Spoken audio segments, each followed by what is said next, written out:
If he leaves you wondering where you stand, you're not in a relationship, you're in a game. Let's be real. You're not here by accident. You're here because something feels off. 1 minute he's texting non-stop, blowing up your phone with sweet words. The next he's cold, distant, and you're left staring at your screen, questioning everything. Let me guess you've asked yourself, am I overthinking this? Is it just me? Should I give him the benefit of the doubt again?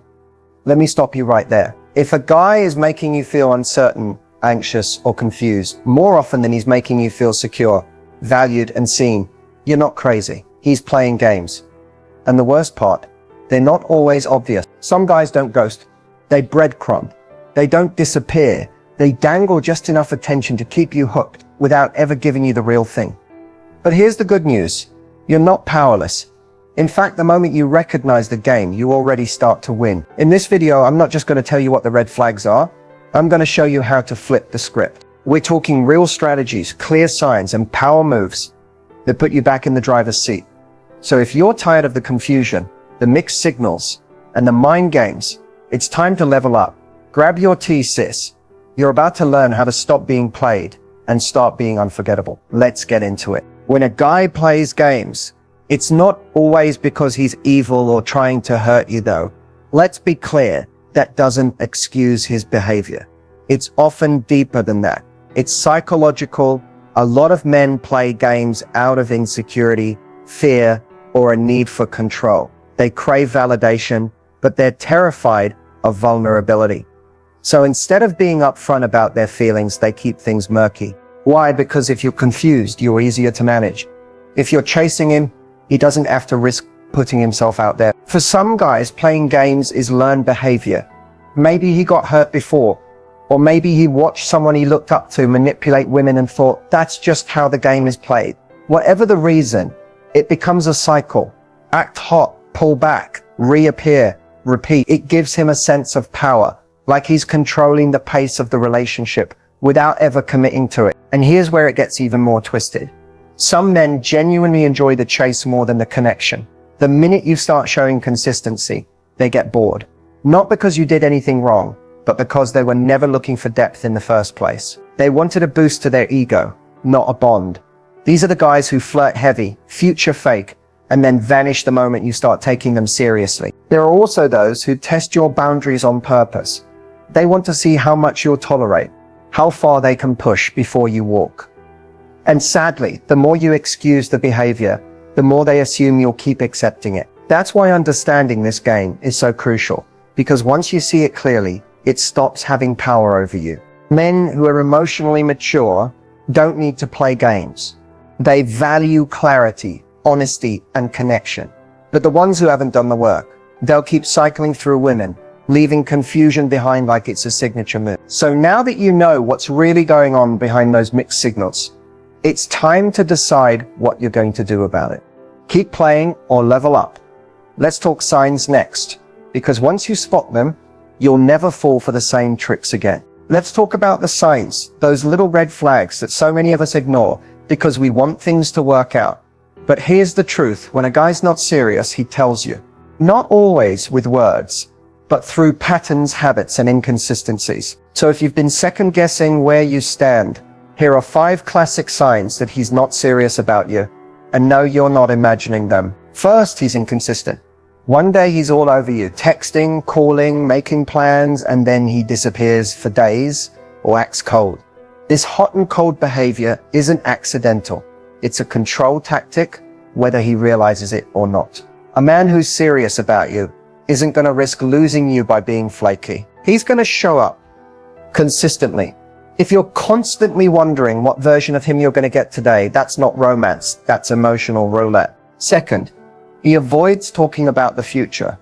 If the conversation ever shifts toward commitment, labels, or anything long-term, he either jokes about it, changes the subject, or says, let's just see where this goes. Now, there's nothing wrong with taking your time, but when someone truly values you, they're not afraid of defining the connection. Ambiguity benefits him, not you. Don't fall for the I'm just going with the flow line if the flow never leads anywhere. Third, his words don't match his actions. He might say all the right things, I really like you, I've never met someone like you. You're different. But if he doesn't back it up with genuine effort, it's just talk. Sweet nothings are easy to say, but if he's not making space for you in his life, if plans keep falling through or he only hits you up late at night, that's not interest, that's convenience. Fourth, he keeps you at arm's length emotionally. Maybe he shares just enough to keep you invested, but every time you try to get closer, he pulls back. You find yourself opening up more than he does, always trying to prove that you're worth investing in. That's not connection, it's imbalance.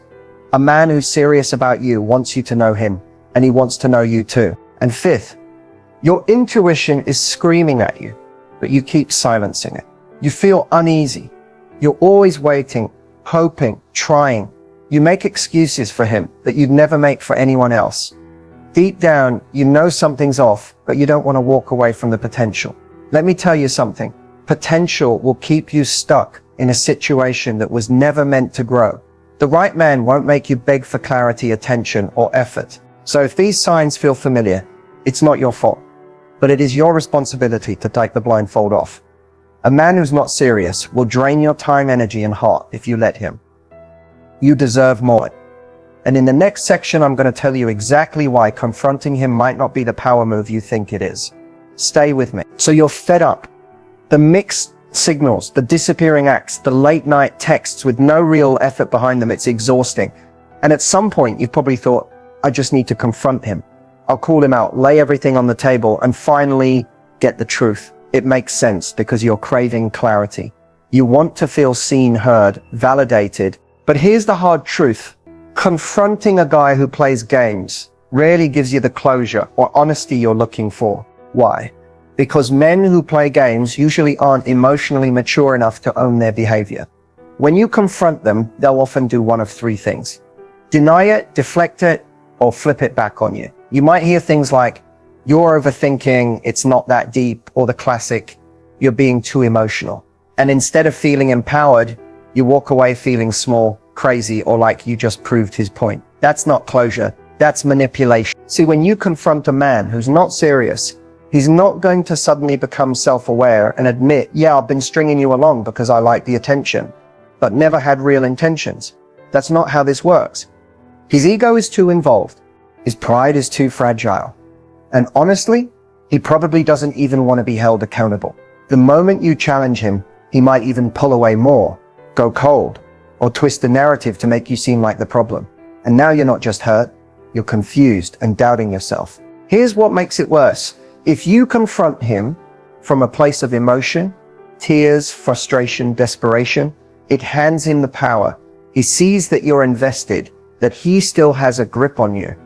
And for someone who thrives on control or validation, that's a green light to keep doing what he's doing. Not because he's evil, but because he knows you'll stay and try harder, even after he's given you less. The truth is, silence often speaks louder than confrontation.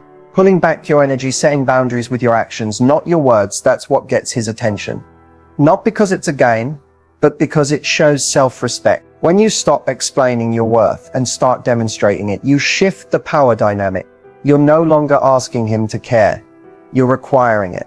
And if he can't rise to that, he falls away. Look, there's nothing wrong with wanting honesty, wanting to understand, but confronting someone who isn't capable of giving you real answers is like yelling into a void.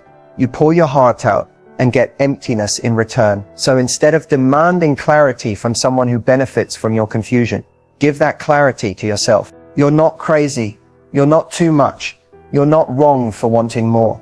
But you are done explaining yourself to someone who's never going to get it. In the next part, I'm going to show you how to emotionally detach without ghosting, without drama, just pure self-preservation and power. Let's go. Emotionally detaching from someone you care about, especially someone you wanted things to work with, isn't easy. You're not made of stone.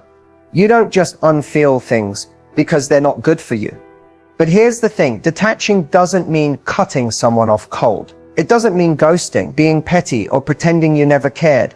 Real detachment is quiet, powerful, and rooted in self-respect. So how do you do it without losing your dignity or your mind? It starts with shifting the focus back to you. When you've been wrapped up in someone who's emotionally unavailable or playing games, your energy naturally starts orbiting around them. You overanalyze every message, every silence, every action.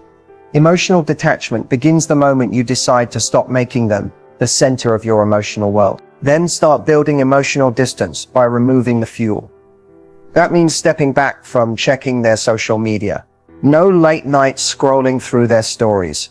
No decoding their tweets. That's emotional self-harm disguised as curiosity. If it hurts, mute it. You're not being dramatic. You're protecting your peace. Keep your conversations light if you're still in contact. Don't pour your heart into someone who hasn't earned your vulnerability. Give less without going cold. Be kind, but clear. If he reaches out with the usual, "Hey stranger," or dry late night texts, you don't need to entertain it. A simple, polite, and non-engaging reply, or even no reply at all, is enough. You're not ghosting, you're just choosing not to play anymore. Now here's the real key. Replace the emotional void with you. Fill your time with things that remind you who you were before him, before the confusion, before the game. Hang out with your friends, reconnect with your goals, take yourself out, romanticize your own life again. Because the more full your world becomes without him, the less space he takes up in it. Emotional detachment isn't about punishing him. It's about freeing you. You don't need to block him to move on. You just need to stop revolving your energy around someone who doesn't know what to do with it. That's power. That's healing. And here's the beautiful thing. When you detach, you see everything clearly. The excuses don't hit the same. The manipulation stops working. You stop craving his attention and start craving your own peace. Next, I'm going to teach you the power pause technique. Something that'll help you reset the energy between you two without even saying a word. Stay close. This is where the shift really begins. Let's talk about the power pause, a game-changing technique that helps you reset the dynamic with a guy who's been playing games, pulling away, or just not giving you the clarity you deserve.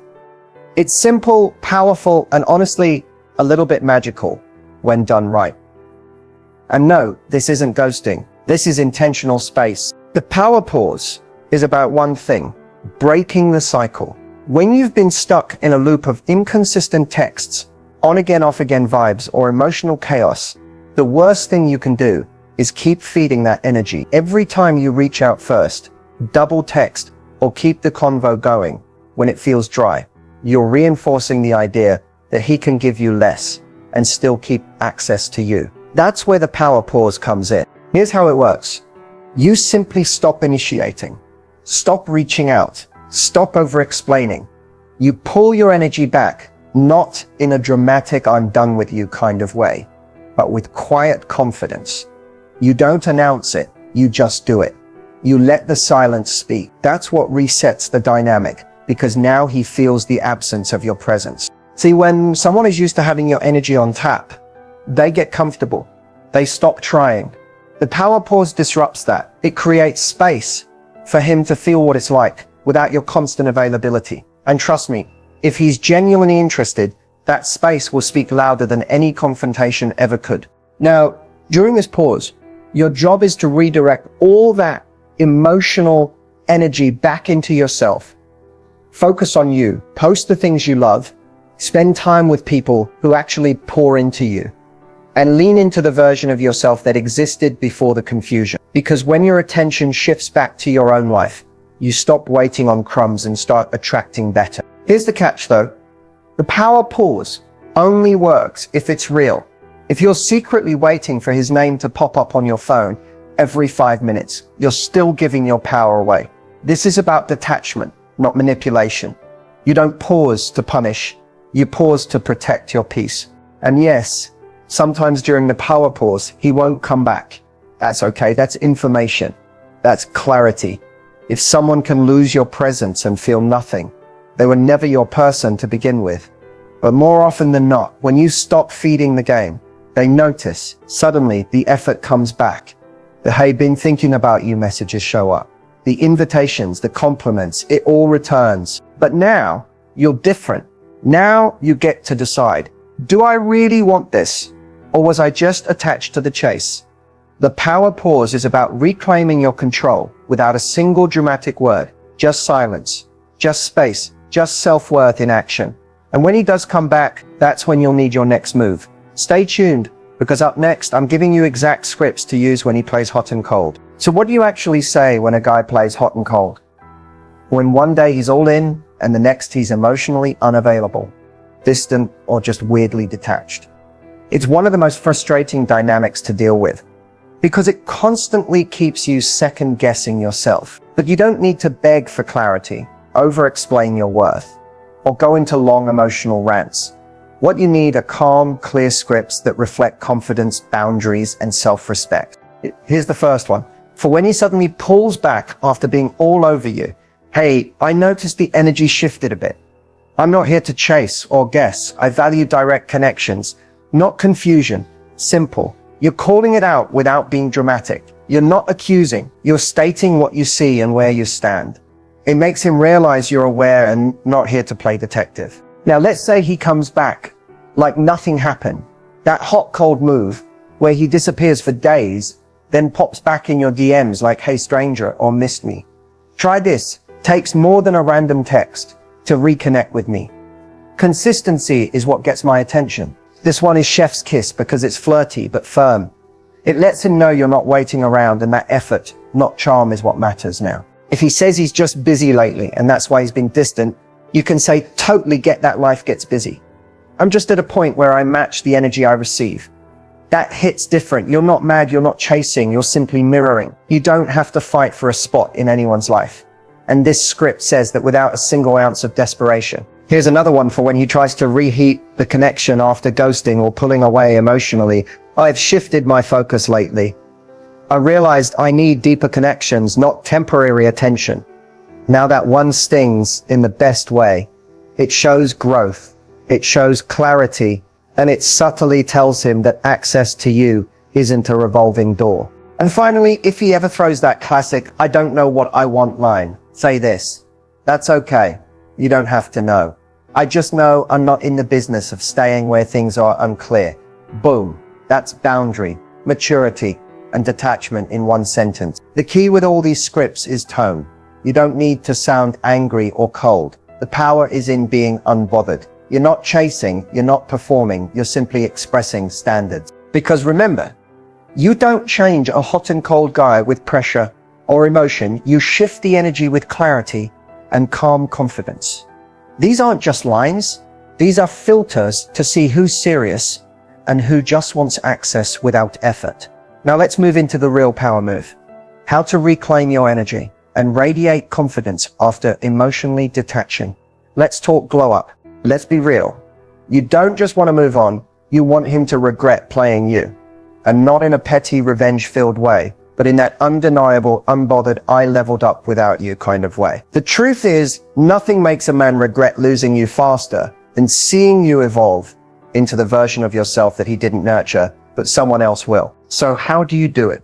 You don't chase, you don't explain, you don't post some forced quote hoping he sees it and suddenly wakes up. You shift your focus completely inward, because the glow up that hits hardest is the one that's silent at first and loud when it's too late. Start by emotionally unplugging. That means you're no longer reacting to his breadcrumbs. No more getting excited when he texts you out of nowhere. No more double checking if he watched your stories. You're not waiting on a signal from him anymore. You've become the signal. Next, focus on becoming magnetic again. Not for him, but for you. Pour into your appearance. Yes, but even more into your energy. Your glow up starts when your peace becomes your priority. Go to that class, hit the gym, switch up your look, say yes to new people, new places, and new habits. Start building a version of your life that feels so good, so aligned, that his absence feels like a blessing. Now here's the part that stings for him the most. When you stop needing closure and start thriving, when he realizes you're no longer affected, no more passive-aggressive messages, no more trying to make him see anything. You've gone silent and soft-glowed into a higher frequency. That's when regret hits. Because now you've become a woman he can't just access when it's convenient. A woman he thought would always be there and is. Men remember the woman who held it down and held it together. The one they played with thinking she'd wait. And when they circle back and realize you're no longer emotionally available, that you've elevated beyond their reach, That's the moment regret settles in. And let's be clear, you don't need to block him to prove a point. You just need to live in such a way that his presence or absence doesn't move you anymore. When he sees you out, glowing, laughing, building, surrounded by real energy, that's when the silent what if haunts him. Because he didn't just lose access to a woman.